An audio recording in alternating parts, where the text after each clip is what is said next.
Hi, Patricia. How are you? Good. How you doing? Oh, I'm doing great. I'm really looking forward to this Bali Me retreat. too. I'm super excited about it.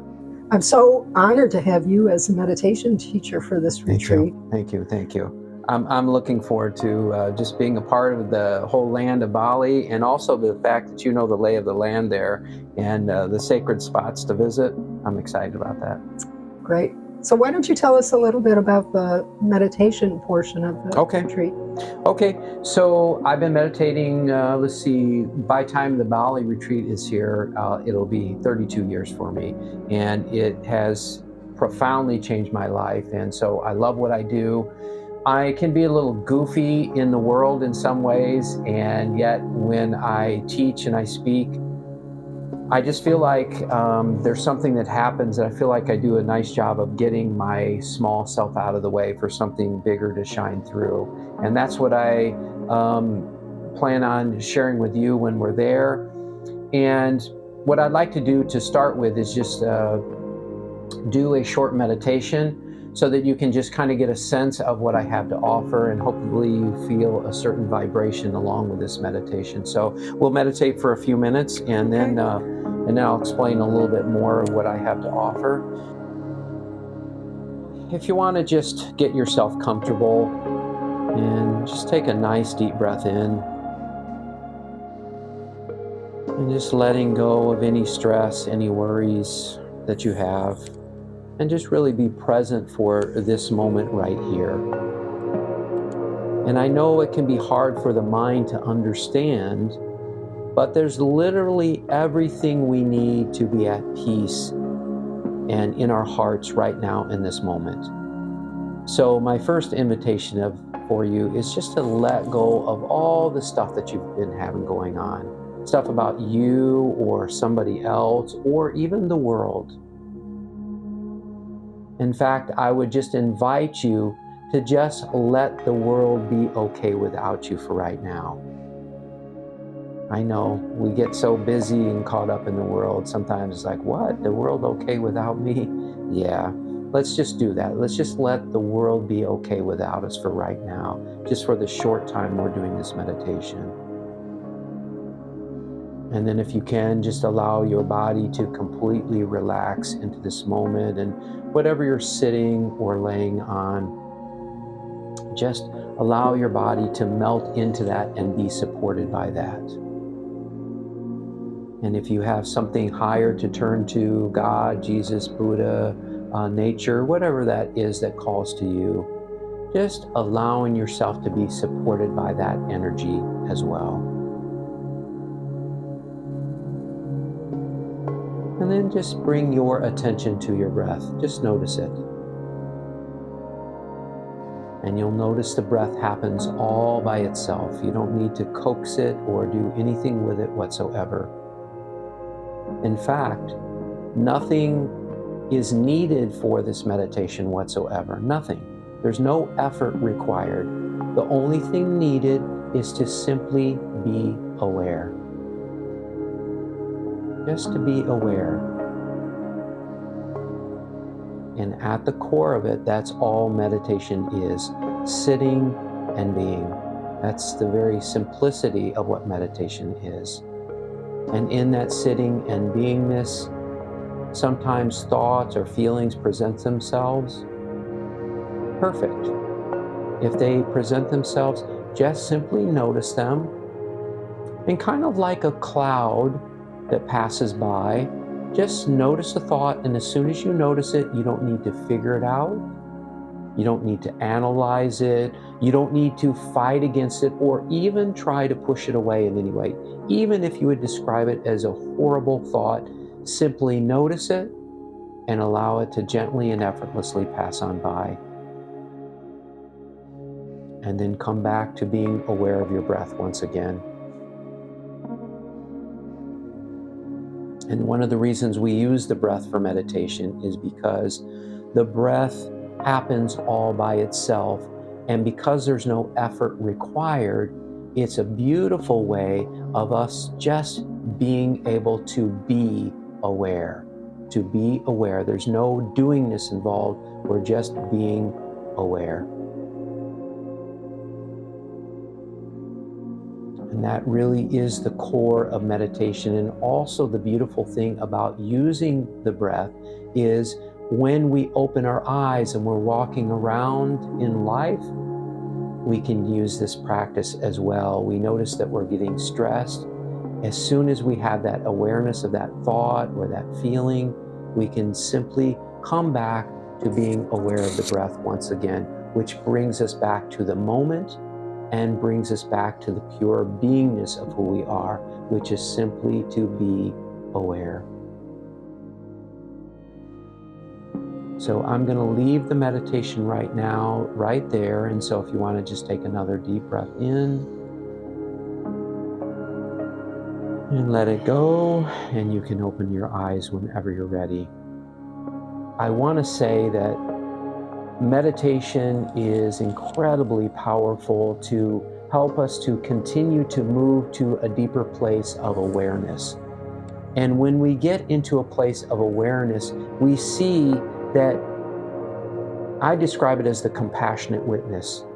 The compassionate witness is just watching life, watching the world, watching your thoughts, watching your feelings, watching everything without needing to fix or change anything. And that's key, without needing to fix or change anything, because our temptation is our training, what we've been raised up by our parents, our teachers, our ministers, the whole world has been teaching us to use our heads. And it's okay, there's nothing wrong with that, but there comes a point in time where we all get to the point and say, wait a minute, there has to be something more. There has to be something more than this chaos that's going on in my head with 60,000 to 80,000 thoughts every single day. It's crazy. It's crazy if we buy into it. But if we can just be a compassionate witness to all of it without letting us get pulled into the drama of life, but rather we can just be a witness to it, then we can find that everything can flow along with life and we don't have to fight against it. There's a quote that says, stress is wanting life to be different than what it is. Just think about that. Stress is wanting life to be different than what it is. As soon as something happens and you want it to be different than what it is, stress will immediately follow. You're going to suffer. That's just how it is. So is there a way, question is there a way to somehow flow with life without getting in the way of it? Because life, God, whatever you want to call it, is naturally wanting to support us in awakening to the truth of who we are. And so my position, if you will, as a facilitator is to help you to let go of these false beliefs that you've bought into as to who you think you are. And I assure you, and I don't mean to sound this as coming across like I'm trying to diminish you in any way, but I assure you, until you really come to that place of just being aware and you're in that truth of who you are, you have been fooled by the mind in the identity and the false image of who you are. And it's okay, because we've all done it and we're all doing it to a certain degree, but there's a way out. And that's what I'd like to offer you. So when we go to Bali, you know, I'm grateful and fortunate to be working with Patricia, because she lived there for a couple of years. She knows the lay of the land. She knows all the sacred settings, and we're going to take those sacred settings, you know, the temples, the blessings of the waterfalls, you know, seeing healers, just the whole energy that is going to be part of this meditation is part of the excursions as well. It's all integrated to help you to remember who you are. Who you are is beautiful. And I want you to feel that and know that for yourself, not because I say that, but this retreat to me is an opportunity for you to experience that directly. And that's what I hope to offer you. And I hope you join us, because it's going to be truly a trip of a lifetime. And so with that said, I'm going to pass you along to my wonderful partner, Patricia, here, and I'm going to step to the side. Thank you so much. Yeah, and I have been admiring and benefiting from Brett's work for quite a few years now, through listening to his talks and participating in meditations that he's done at a spiritual center that I attend.